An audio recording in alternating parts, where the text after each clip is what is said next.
Je vais dire quelques mots pour commencer en introduction de la transparence de la justice. Et puis après, en réalité, nous traiterons le sujet de la transparence de la justice selon deux angles. Il y en aurait bien d'autres. Hein. L'angle de la visioconférence et de l'absence d'audience que traitera Kenneth Kponou. Et puis ensuite, je reprendrai la parole pour parler de la diffusion des audiences qui a été élargie, rendue possible par une loi qui date d'un peu plus d'un an. Ça a l'air d'être des sujets assez faciles d'accès et en réalité, ils ne sont pas commodes.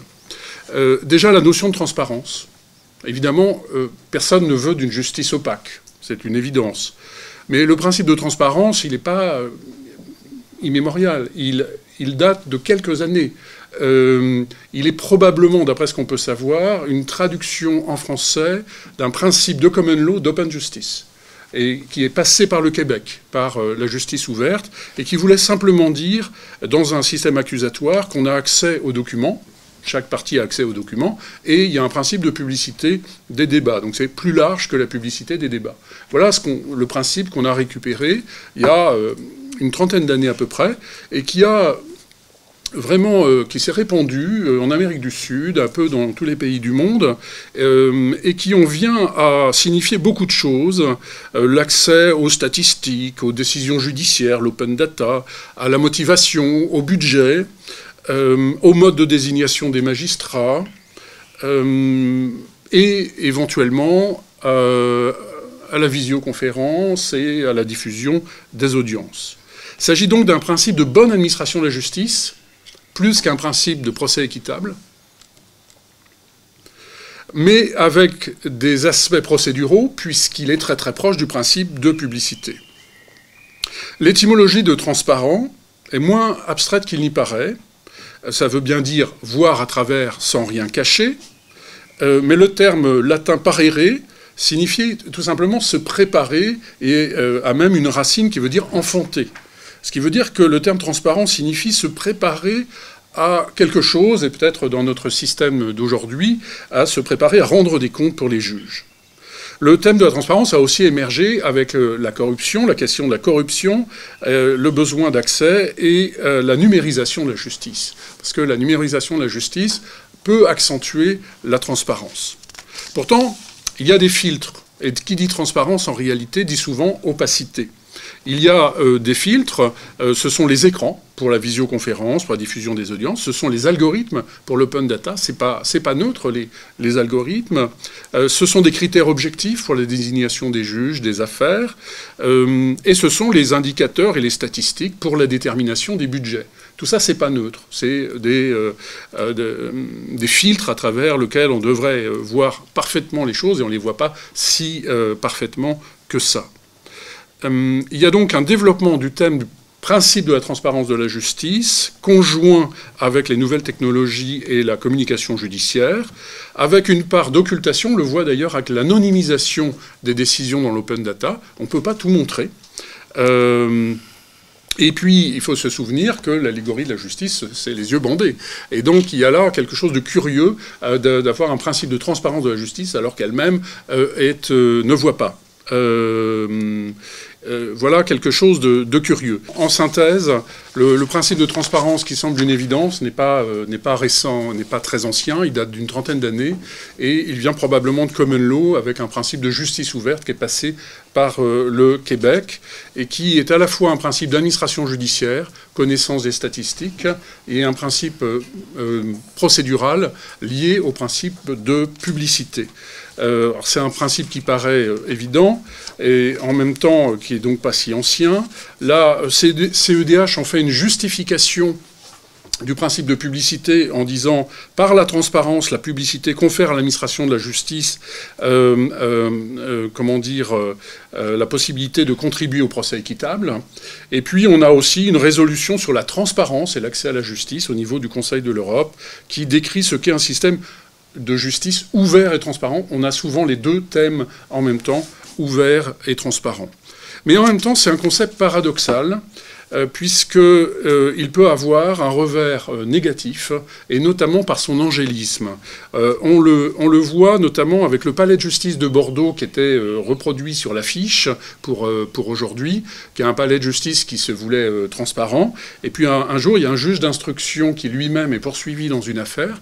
Il est écouté par 2 juges d'instruction dans une salle, et il s'aperçoit que c'est tellement transparent que les journalistes sont de l'autre côté de la fenêtre en train de l'observer. Et donc il écrit dans un livre après, « La tendance actuelle est de construire des palais de justice en verre qui seraient un symbole de transparence et d'accessibilité, mais une enquête a toujours besoin de discrétion. » Même chose pour l'architecture du tribunal judiciaire de Paris, qui est une fausse transparence, puisque c'est en miroir, en réalité. On croit voir à travers, et en fait, c'est la ville qu'on voit. Et ça reflète aussi un mouvement de rationalisation, numérisation, et même de managérialisation de la justice. On peut expliquer l'émergence de ce principe en France maintenant par certainement la numérisation de la justice, qui donne l'impression qu'on va pouvoir parvenir à une certaine transparence complète. Et également, et ça c'est lié à ce dont on va parler, la diffusion des audiences, qui est lié à la volonté de restaurer la confiance des citoyens dans la justice et d'engager la responsabilité des juges. Voilà les idées qu'il y a derrière. Pour approfondir cette idée de principe de transparence, nous prendrons 2 angles, il y en aurait bien d'autres. La question de la visioconférence ou de l'absence d'audience, que va traiter M. Ponou, et je reprendrai ensuite la parole pour la diffusion des audiences. Très bien, je vous remercie de me donner la parole.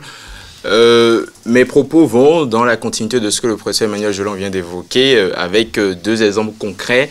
Celui de l'absence des procès, l'absence de l'audience dans les procès et la question de la visioconférence. Et tout ceci dans un cadre général, celui de l'absence des acteurs du procès civil. Si l'on veut de manière liminaire parler de la question de l'absence est quelque part antinomique. Parce que le procès s'est construit sur la base de la présence physique des parties depuis Saint-Louis sur son chêne et également d'une certaine manière avec notre code de procédure civile de 1975. Et cet ancrage-là à la présence physique se fait également ressentir en droit positif. Quand on regarde, par exemple, la caducité qui peut frapper l'assignation lorsque le demandeur ne comparaît pas après cette assignation, et également, dans une certaine mesure, le défendeur, avec la nature du jugement qui est rendu, un jugement par défaut ou un jugement réputé contradictoire, lorsque ce dernier ne comparaît pas également volontairement. Et par la suite, des dommages intérêts en cas d'appel dilatoire de ce dernier. Donc on a véritablement l'absence qui de base est sanctionnée dans le cadre du procès civil. Mais on voit également que cette absence-là commence à vraiment se manifester dans le cadre du procès. J'aborderai pas ici la question de la représentation par des parties, par des professionnels, qui est également une sorte d'absence. Je vais m'arrêter sur l'exemple concret de la visioconférence et des procédures sans audience. Dans un plan sur 3 parties, au risque de faire un impair aux juristes qui sont ici présents, je vais aborder d'abord la question de l'absence organisée, et en mettant l'accent sur les 2 exemples, ensuite parler des risques de cette absence-là et enfin évoquer une solution à travers un principe qu'on appelle de notre vœu. Quand on prend la première, l'absence organisée, on peut l'entrevoir dans le code de procédure civile à travers 2 exemples marquants, celui de la suppression progressive de l'audience aboutissant aujourd'hui à des procédures sans audience et la question également de la visioconférence. Peut-être pour préciser, quand on parle du déroulé de l'audience, on a naturellement l'assignation, ensuite quelque part on a une mise en état de l'affaire. Après, on a une audience des plaidoiries avant que le juge ne statue sur l'affaire. Et selon le type de procédure que l'on se trouve en procédure écrite ou en procédure orale, l'audience a une certaine place. En procédure écrite, la mise en état se fait vraiment par des échanges écrits. En procédure orale, cette mise en état se fait également à l'audience. Les parties se doivent de comparaître, d'être présents physiquement à cette audience pour présenter leurs prétentions et moyens au juge au risque d'être frappé d'irrecevabilité. Donc, si vous voulez, on a plusieurs graines qui ont été posées au fil des réformes. La première graine, à mon sens, elle est partie plutôt d'un constat sur la relativisation de l'audience des plaidoiries par les avocats, et qui a abouti en 2005 avec la loi, avec un décret plutôt du 28 décembre 2005 sur l'instauration d'un mécanisme, le dépôt de dossier. Dépôt de dossier qui permet aux avocats de ne plus plaider le dossier, de remettre au juge le dossier en l'état sur la base des seuls échanges écrits pour que ce dernier puisse statuer. La deuxième graine, à mon sens, c'est en procédure orale. Tout à l'heure, j'ai dit qu'il y a une place prépondérante de l'audience. On a un décret en 2010 qui est venu consacrer la possibilité aux parties, lorsqu'elles sont d'accord, de ne plus venir également à l'audience de la mise en état et d'avoir une procédure qui de base était orale, mais qui est calée sur le modèle de la procédure écrite. Donc, procédure entièrement écrite, sauf qu'il y a ici une condition, la condition sur laquelle il faut quand même venir à une première audience pour quand même demander la dispense de présentation aux parties. La troisième graine, ou si vous voulez, l'engrais qui est venu fait fleurir tout cela, c'est la loi Belloubet de mars 2019, qui est venue consacrer une innovation, celle des procédures entièrement sans audience, c'est-à-dire dès le début de l'assignation, vous pouvez demander ab initio que la procédure se déroule sans que les parties ne rencontrent le juge. Et donc, avec la possibilité d'avoir un jugement rendu, un appel, etc., sans que les parties ne rencontrent le juge. On peut essayer de chercher une explication à tout cela, essayer de chercher une raison, une justification. À mon sens, l'une des justifications serait la dissociation progressive qui s'est faite entre la notion de comparution et la notion de présence. Parce que certains auteurs ont estimé que on peut comparaître à l'audience sans pour autant être présent physiquement. Donc comparaître à travers des traces écrites, à travers également la visioconférence. Et quelque part, on y voit aussi peut-être un débat philosophique qui a opposé Derrida et Husserl sur la métaphysique de la présence, notamment avec un qui défend véritablement une présence physique et l'autre qui admet que l'écrit a plutôt une place prépondérante dans l'organisation des modalités de tous les jours. Donc ça, c'est pour la question des procédures sans audience et donc de la disparition progressive de l'audience. Après, on a le législateur qui s'empare maintenant des nouvelles technologies pour essayer de renouveler d'une certaine manière la question de l'audience, avec maintenant des audiences virtuelles. La première trace que j'ai pu trouver vient de l'Union européenne avec un protocole du 29 mai 2000 qui a permis en réalité la visioconférence avec, notamment en matière pénale, pour les prisonniers appartenant à la mafia. Et la CEDH a jugé ce recours à la visioconférence conforme à la Convention. En droit interne, on a une loi, notamment du 20 décembre 2007, qui a permis et qui a instauré, notamment dans le Code de l'organisation judiciaire, l'article L111-12, et qui permet aux parties également, lorsqu'elles sont d'accord, d'avoir recours à la visioconférence durant l'instance. Et quelque part, on observe et on voit que cette question de la visioconférence n'est pas véritablement pensée comme une sorte d'exception, mais comme en réalité une concurrence à l'audience physique. Parce que on peut se retrouver à des mécanismes où à chaque fois où les parties sont d'accord, le recours à la visioconférence peut être possible. Et donc partir sur ces éléments pour diminuer l'emprise de l'audience physique. Après, on peut également opposer à cela que la question du consentement des parties peut être un garde-fou suffisant, mais on voit également en procédure civile que la question de l'argument a cédé place et que les accords processuels au fil des réformes cèdent place à des avis. Et également, on voit dans les tests notamment du droit d'asile qui a des possibilités d'avoir des audiences par visioconférence sans l'accord des parties.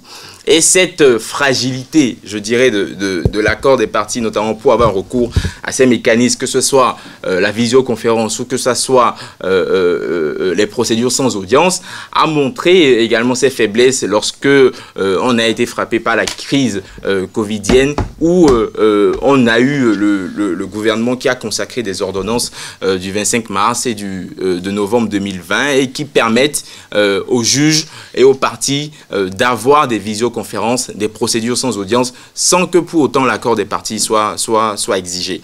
Et on voit qu'il y a ici plus ou moins deux poids, deux mesures, parce que d'une part, en matière pénale ou en matière administrative, on a vu que le Conseil d'État ou le Conseil constitutionnel se sont érigés comme défendeurs de la présence physique, alors que ça n'a pas du tout été le cas en matière civile. Et notamment, on a eu une décision du 19 novembre 2020 où le Conseil d'État a jugé que l'audience et notamment le recours à des procédures sans audience pour les parties, notamment en crise de Covid, n'était pas contraire au bloc de constitutionnalité.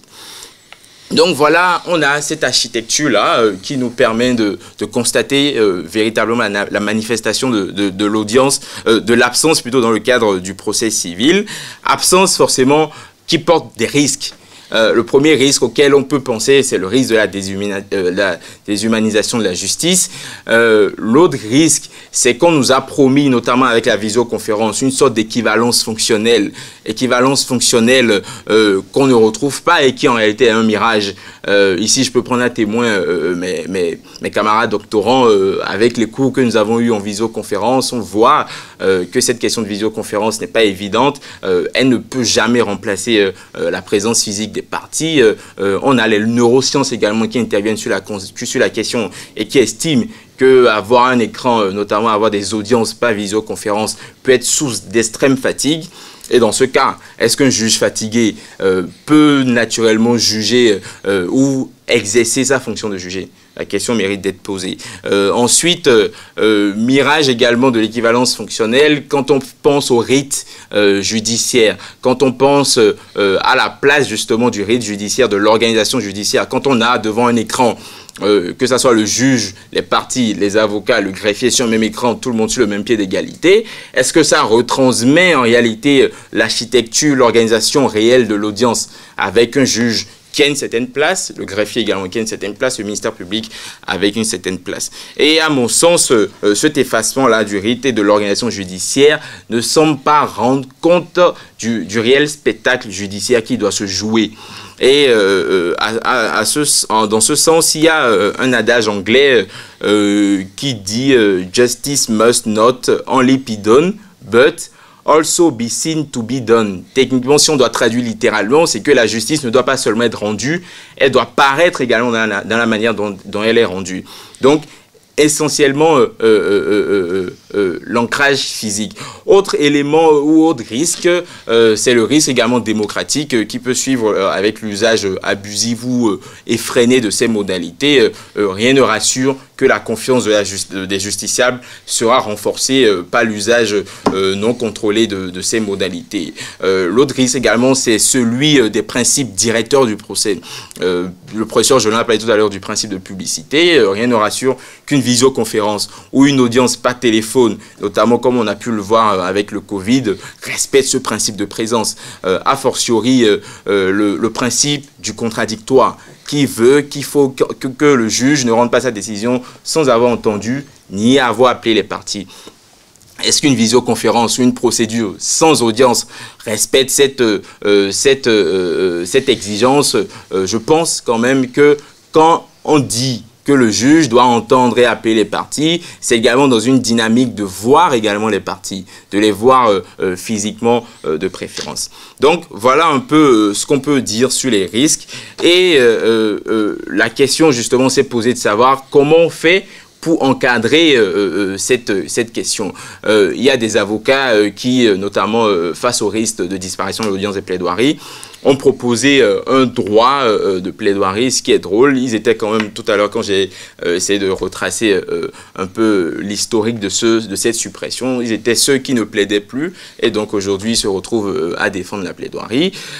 Après, on a ce que la doctrine appelle de ses voeux un principe de présence physique, véritable principe de présence physique qui trouvera naturellement sa place dans les principes directeurs, principe de présence physique qui, c'est vrai, ne peut pas être absolu, qui doit quand même prendre en compte les réalités, notamment en cas d'impossibilité pour le justiciable de se déplacer, ou en cas de crise majeure qui empêche également les rencontres physiques. La visioconférence, là, peut être un outil d'appui, un outil exceptionnel qui vient au concours justement de l'audience physique et non qui vient concurrencer l'audience physique. Autre élément aussi qu'on pourrait aborder, c'est principe de présence, oui, mais il faut également avoir l'idée qu'on peut se retrouver dans des situations où les parties, les acteurs du procès peuvent être présents mais être totalement absent d'esprit notamment, ou absent par le silence. Je sais qu'en matière pénale, il y a ce droit de se taire qui est consacré, qui est octroyé aux mises en cause. Donc, véritablement principe de présence, mais à condition de renforcer l'interaction entre les gens de justice, entre les acteurs, coopération renforcée, qui est déjà un principe dans le cadre du procès civil. Donc, je pense que l'ensemble de ces éléments-là peuvent être adéquats et permettre justement de mieux cerner la question de l'absence dans le procès civil, de mieux l'encadrer et d'avoir un procès civil qui ne se voit pas dévoyé de tout son sens. Donc, rapprochement, éloignement, telle est la question, et notamment avec les audiences filmées que le professeur Joland va aborder par la suite. Merci beaucoup pour cette transition et cette présentation. On voit déjà une partie du sujet de la transparence. La visioconférence n'est pas transparente. C'est un écran qui modifie la situation judiciaire.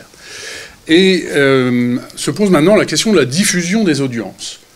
Ce qui est prévu par la loi du 22 décembre 2001 sur la confiance dans les institutions judiciaires, c'est une diffusion différée. Donc, a priori, là, on pourrait dire qu'il n'y a pas de danger, on ne porte pas atteinte à l'audience, puisque l'audience est diffusée ultérieurement. Simplement, ce qui paraît être une évidence, là encore, la transparence est une évidence, la diffusion des audiences est une évidence, pose quand même une question. Comment ça se fait qu'on ne le fait que tout de suite? Qu'est-ce qui s'est passé historiquement? Quel sens ça a? Est-ce que c'est un épiphénomène, juste un élément peut-être pas très important, une nouveauté pas très importante, ou est-ce que c'est quelque chose de plus fondamental dans les transformations qui s'opèrent aujourd'hui dans la justice? Pour essayer de répondre à cette question, sachant que ma réponse sera que probablement, mais c'est pas évident de savoir pourquoi, c'est assez fondamental, et je vais essayer de le montrer en 3 temps. Premier temps, simplement faire le point sur le droit, quelles sont les règles applicables aujourd'hui, d'où elles viennent. Deuxième temps, je vais faire une analyse d'image à partir d'une bande-annonce de 40 secondes qu'on essaiera de passer à ce moment-là. Et troisième temps, j'essaierai d'interpréter cette analyse d'image et de voir quels sont les problèmes aujourd'hui qui sont posés. Donc sur le premier point, c'est le droit applicable à la diffusion des audiences. Il faut, là encore, on imagine que la diffusion des audiences a toujours été interdite. Eh bien, non. À la fin du XIXe siècle, les médias entrent dans les prétoires de manière massive. Il y a des journaux à sensation qui sont publiés à beaucoup d'exemplaires. Il y a, dans les années 1950, aucune restriction à la diffusion des audiences par tous les moyens qui commençaient à exister à l'époque. Simplement, il y a plusieurs faits qui vont arriver, surtout en matière pénale. Il y a eu l'affaire Bénard, Marie Bénard, qui était une empoisonneuse juste après la Deuxième Guerre mondiale. Et elle n'a pas été filmée, mais il y a eu des représentations, des photos qui ont été prises de telle sorte qu'elle paraissait coupable. Et évidemment, ça paraissait toutes les semaines. Les jurés étaient sous pression, etc. Et surtout, il y a eu l'affaire Dominici, qui est une affaire très curieuse. On ne sait toujours pas exactement ce qui s'est passé. Un patriarche parlant un français un peu difficile aurait tué 3 Anglais, une famille d'Anglais. Il se défend pas bien. Les médias sont à fond. Et on a bien le sentiment que cette affaire sans être une erreur judiciaire, s'est mal déroulée. Et le jour même où la loi est votée, Dominici est condamné. Il y a une coïncidence de date ici qui montre l'importance de ce procès.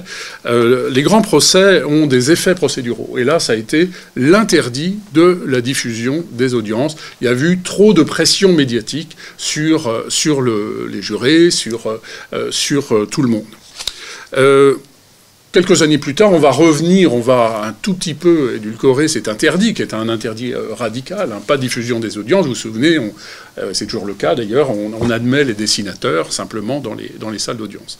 Et simplement, dans les années 80, on va se dire qu'il faut quand même enregistrer les grands procès. Les grands procès de crimes contre l'humanité vont être enregistrés, Touvier, Papon, Barbie, mais on n'y a pas accès avant 50 ans. Donc c'est vraiment des archives historiques, c'est vraiment une dérogation qui se comprend pour des raisons totalement historiques et donc qui n'ont pas d'effet sur la procédure.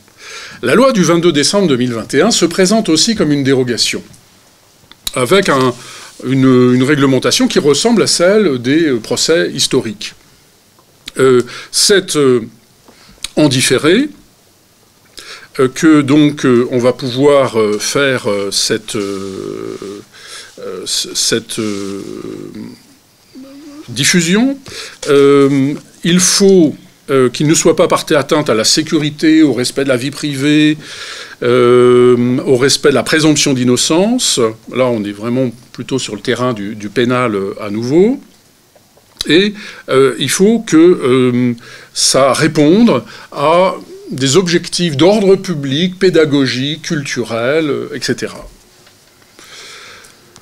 On peut toujours considérer aujourd'hui, ce que font d'ailleurs certains auteurs, que c'est toujours une dérogation. Le principe est toujours l'interdit de la diffusion des audiences, et puis il y a une dérogation supplémentaire pour des raisons, donc ici, plutôt pédagogiques, d'ordre public, mais culturelles. Donc c'est assez large quand même.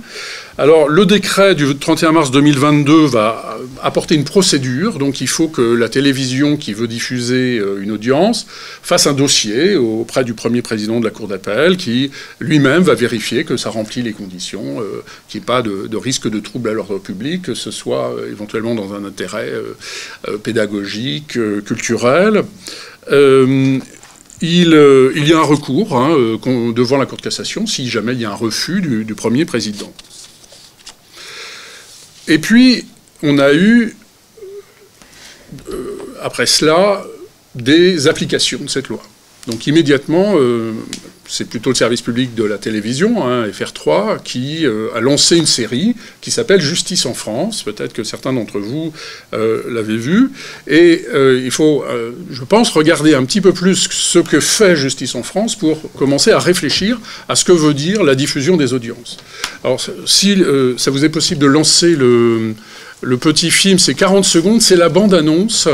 Regardez-la avec ce souci de vous dire, est-ce que c'est pédagogique?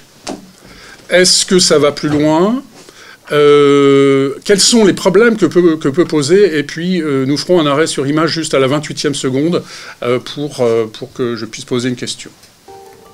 France 3 nous plonge au cœur de la justice du quotidien. Pour la première fois en France, la loi permet de filmer la justice. Nous serons à la Cour d'appel d'Aix-en-Provence pour suivre une audience correctionnelle consacrée au délit routier. Conduite en état alcoolique. Je m'en rappelle très bien. Mais je préfère vous le rappeler, c'est éducatif. Mon permis, c'est ma vie, c'est mon boulot, je sauve des gens. Il a pris conscience que la vie, c'est un équilibre. Je vous réclame une peine d'1 an, avec des obligations précises. Des séquences inédites que nous expliquerons en présence d'un magistrat et d'un avocat. On va se retirer pour délibérer. Présenté par Dominique Verdeillan, Justice en France. Mercredi à 23h10 sur France 3 et sur la plateforme France.tv. Vous avez donc le journaliste qui s'appelle Verdeillan. Vous avez en transparence, donc on retrouve l'idée de transparence ici. On voit en transparence la salle d'audience, et puis on voit tout un ensemble de symboles de la justice. On voit sur le côté du bois de chêne qui rappelle une salle d'audience, et donc on a une espèce de mise en abîme entre la représentation d'une représentation de justice ici Et autre chose qu'on ne voit pas très bien, mais c'est la table qui est devant. À cette table, il va inviter à la fin de chaque émission des experts, en général un avocat et un magistrat, et ils se mettent chacun à un bout, et lui se met un peu à la place du président. Et c'est un peu curieux, ce changement de place, où le journaliste se met à la place du président, avec derrière lui la salle d'audience en transparence. Tout ça, ça pose un certain nombre de questions, et notamment, ça pose la question de savoir si on a affaire à quelque chose qui est vraiment transparent, une vue de la justice qui pourrait être dite exacte. Est-ce que c'est donc pédagogique? Est-ce que, comment dire, il y a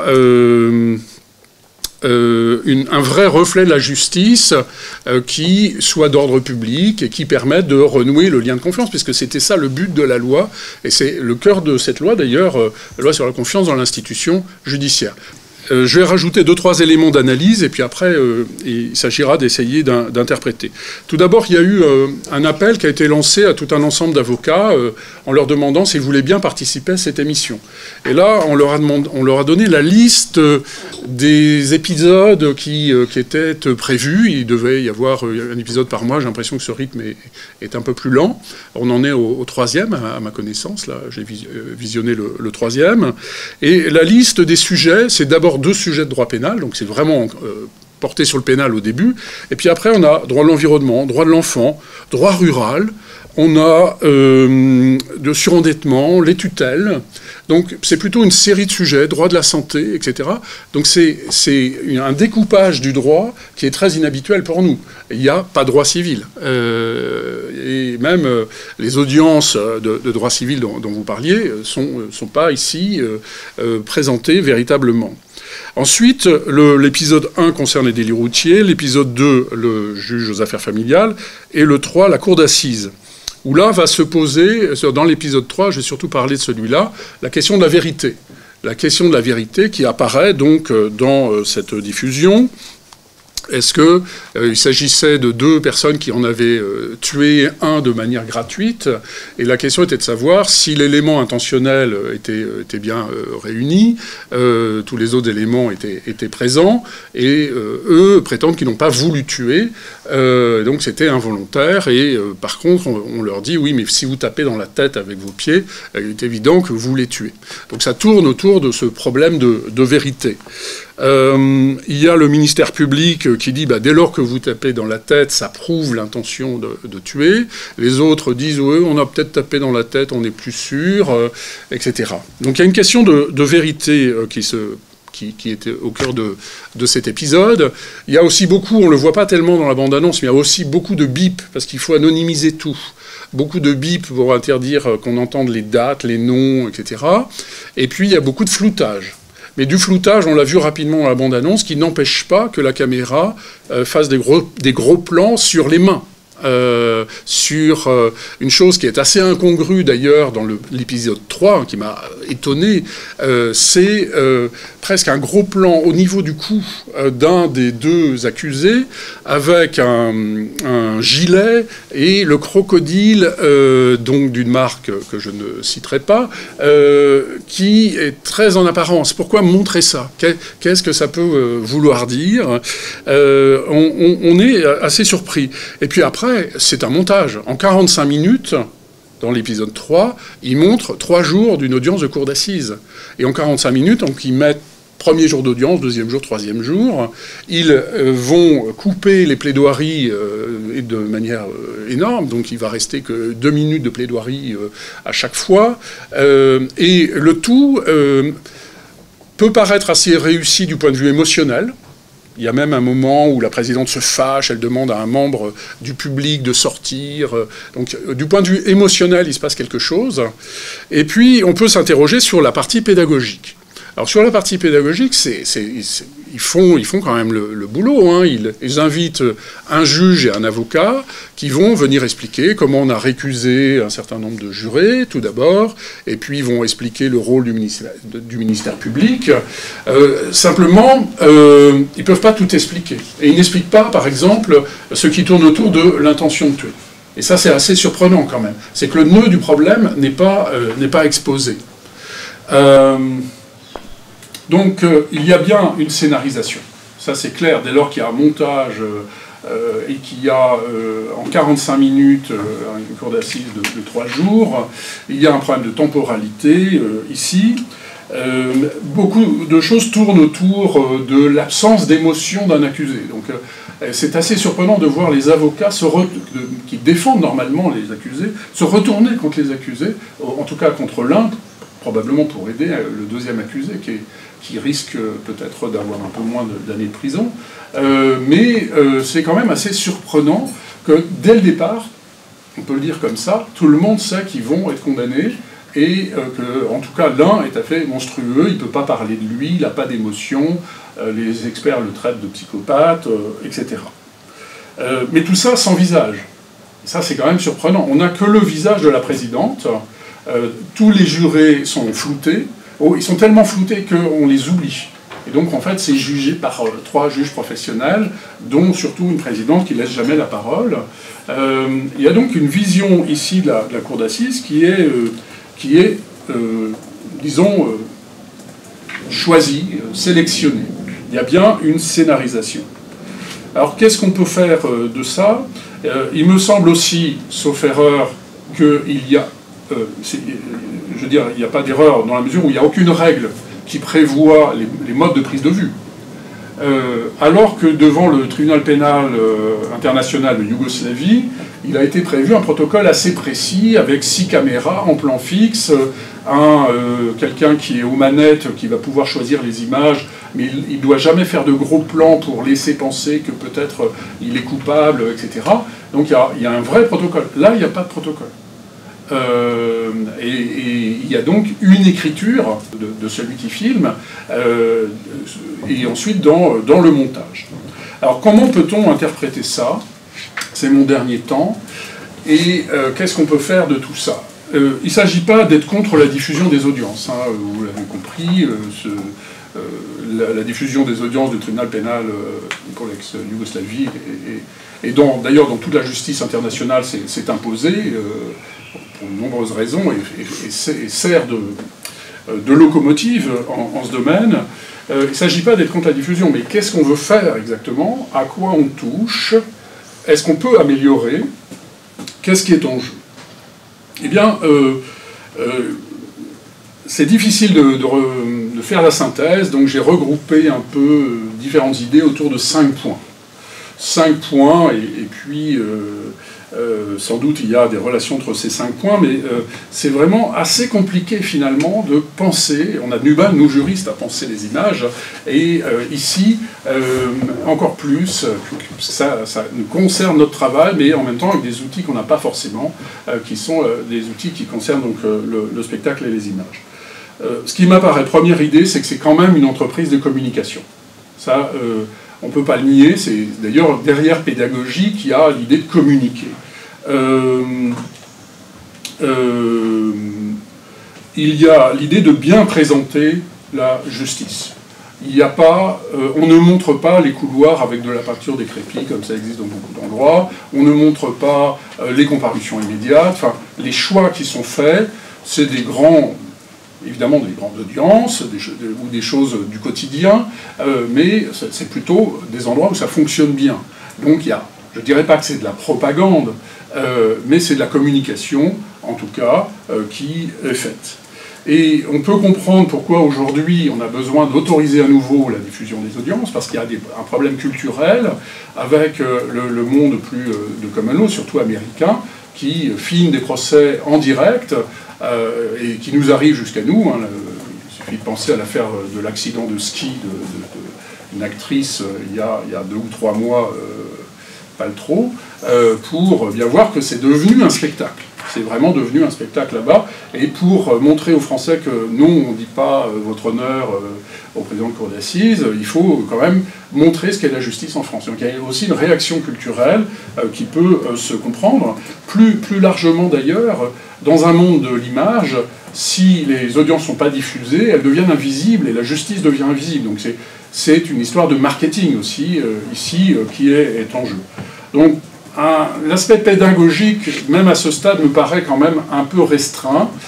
C'est pas un alibi, il y a bien sûr un aspect pédagogique, mais il y a bien d'autres choses qui est en jeu.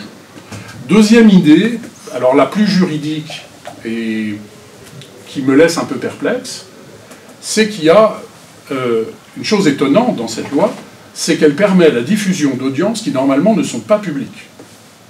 C'est-à-dire les audiences devant le JAF, ça a été le deuxième épisode, il y aura un épisode sur les tutelles, et donc le gracieux est filmé. Et donc ça c'est quand même curieux. C'est plus le principe de publicité avec ses exceptions. Alors bien sûr, il y a un consentement. On ne peut pas filmer sans le consentement de tout le monde, non seulement les parties, mais aussi les magistrats et avocats, et sinon ils vont être floutés. Donc il y a bien un consentement, mais sait-on exactement à quoi on s'engage lorsque l'on accepte? Et s'il y a cette immixtion dans la vie privée, malgré tout, il y a un risque de voyeurisme. Dans le deuxième épisode sur le divorce, enfin, c'est quand même très très intime. Et en fait, dans les deux autres épisodes aussi, on apprend un tas de choses sur ces personnes.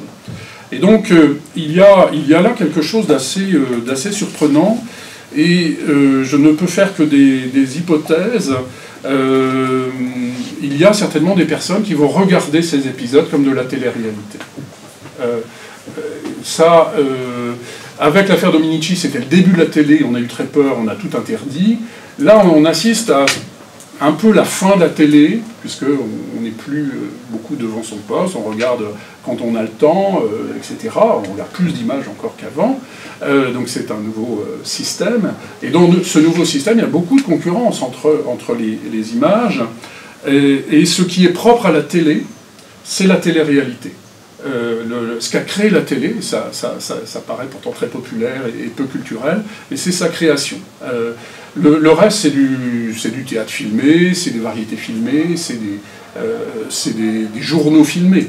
Mais la création, c'est la télé-réalité. Et là, on a l'impression qu'on est proche de la télé-réalité malgré tout. Et il y aura certainement des personnes qui les regarderont comme de la télé-réalité. Avec un côté voyeur, mais qui correspondent aussi, disent des sociologues, à un changement, ce qu'ils appellent un changement de régime émotionnel. C'est-à-dire que la place des émotions n'est plus la même dans un monde de l'image, et les émotions sont devenues plus extériorisées. Et dans un univers où les émotions sont plus extériorisées, pour ceux qui regardent les Marseillais, que je le fais chaque semaine, dont je plaisante, mais j'ai entendu un certain nombre d'épisodes, parce que c'est sociologiquement assez passionnant quand même, ce qui s'y passe. C'est évidemment un déballage d'émotions qui change la manière de les présenter. Elles sont plus à distance, on n'est plus froid comme avant, et du coup de la diffusion des audiences fait peut-être partie de ce mouvement-là. Il y a maintenant, troisième idée, la qualification de spectacle. Parce que la chancellerie n'a cessé de dire « on ne veut pas de justice spectacle ». Et le journaliste Verdeillan n'arrête pas de dire dans les bandes annonces, quand il est interviewé, ça n'est pas de la justice spectacle, c'est pédagogique. Si l'on ressent le besoin de le préciser, c'est qu'il y a un vrai danger, c'est sûr. Est-ce que pour autant ils ont complètement tort? C'est pas si évident. Alors, j'ai lu un article intéressant d'un bon cinéaste, enfin, quelqu'un qui fait des choses intéressantes, qui s'appelle Jean-Xavier de Lestrade, et qui a fait d'ailleurs un travail sur un procès aux États-Unis qui était justement en direct, diffusé en direct, et dit la diffusion des audiences, oui, mais en différé, parce que sinon vous aurez une pression sur les jurés, sur les juges, qui sera insupportable. Et donc, si on a une notion de spectacle, effectivement, au sens spectacle vivant, je crois que Valérie Laure Benabou, lors de l'introduction, avait défini le spectacle de plusieurs manières, dont le spectacle vivant, eh bien, c'est pas du spectacle vivant, puisque c'est en différé. Et je crois que là, il y a peut-être quelque chose qui est à retenir. Simplement, au-delà de ça, je ne sais pas si ça suffit pour éviter que ce soit effectivement une justice spectacle. Et on le voit dans les différents épisodes, qui d'ailleurs, il y a le dispositif, c'est la saison 1, c'est écrit saison 1, épisode 1, 2, 3, on voit bien que c'est mis au même niveau que les séries. Donc c'est quand même un spectacle audiovisuel, même s'il est en différé. Il faut, je ne l'ai pas précisé, que l'affaire soit complètement terminée, hein, c'est évident, donc il faut qu'il n'y ait plus de recours possible. Si jamais même il y a une demande de révision qui est faite en cours, il faut suspendre la diffusion. Donc tout ça, les précautions sont prises. Il n'empêche qu'on est très très proche de la justice spectacle, dans un sens un peu plus large que le spectacle vivant. Quatrième série d'idées, c'est la question de la vérité. La question de la vérité, vraiment là, on a une difficulté, parce qu'on sait bien que malgré tout, la question de la vérité se pose devant un tribunal. Alors c'est une vérité judiciaire, c'est une vérité sans doute pas absolue, tout ce qu'on voudra, on s'en approche, on ne peut pas toujours l'atteindre, il y a quand même une question de vérité. Et la diffusion pose la question de savoir si le spectacle, c'est pas toujours basé sur quelque chose d'un peu plus faux, d'un peu plus fictionnel. Et là, il y a une scénarisation. Et donc, il y a une fictionnalisation de quelque chose qui voulait dire le vrai. Dans l'épisode sur la cour d'assises, le ministère public, il dit on est là pour dire la vérité, pour rechercher la vérité. Et l'autre, l'accusé qui risque 22 ans de prison, dit eh ben, ma vérité, c'est que j'ai pas voulu le tuer. Et voilà, ça a été sur 3 jours, c'est résumé en 10 secondes. Est-ce que là, le travail de la vérité, qui est un travail lent, une temporalité lente, se fait vraiment, se montre vraiment? Et ça rejoint quand même une phrase impressionnante de Debord. On n'a pas énormément parlé de Debord dans le séminaire, parce qu'il faudrait longtemps pour le présenter. Mais il fait donc un livre sur la société du spectacle, et il a cette phrase qui est de dire, dans la société du spectacle, le vrai est un moment du faux. Le vrai est un moment du faux.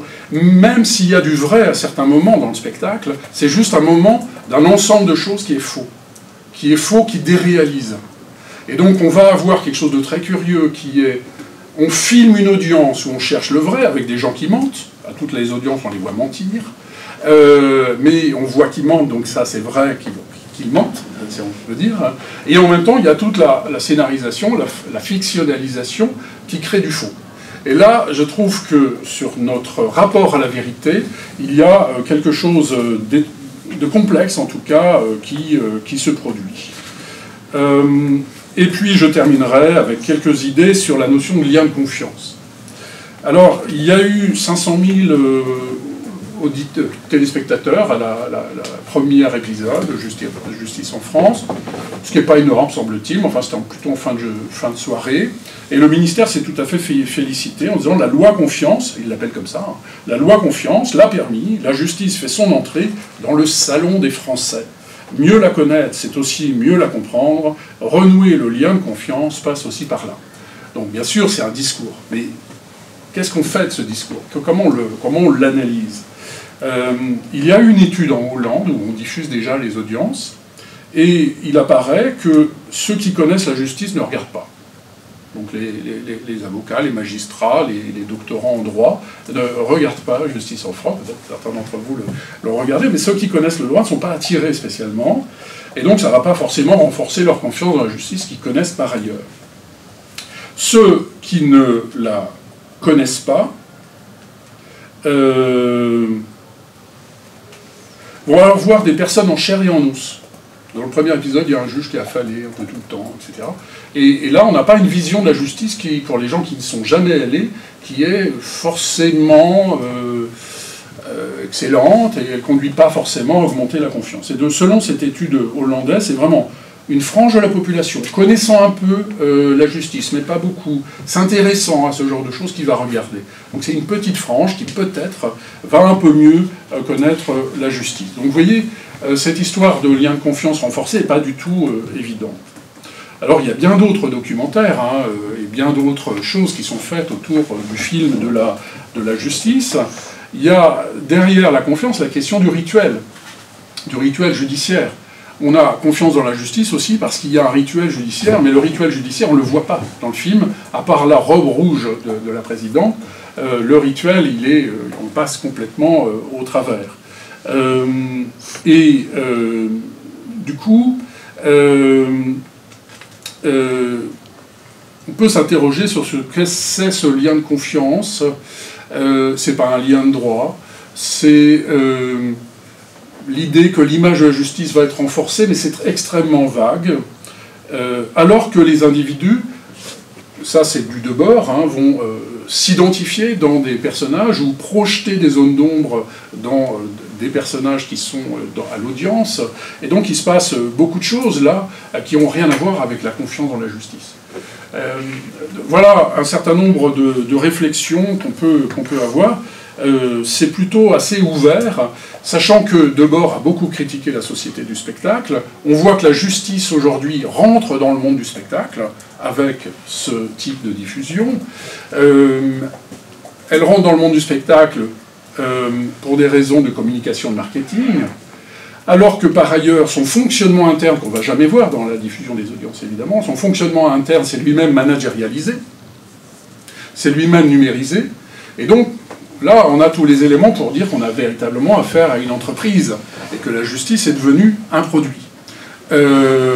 Est-ce qu'on peut aller jusque-là dans les commentaires, dans l'interprétation de cette nouvelle règle?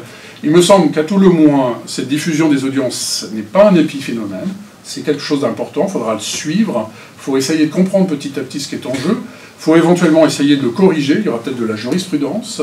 Il faut peut-être que pas à pas, on essaye de faire attention à ce qu'il n'y ait pas d'immixtion dans la vie privée, qu'il y ait aussi peut-être des protocoles sur la manière de filmer, qu'il y ait tout un ensemble d'éléments de ce type.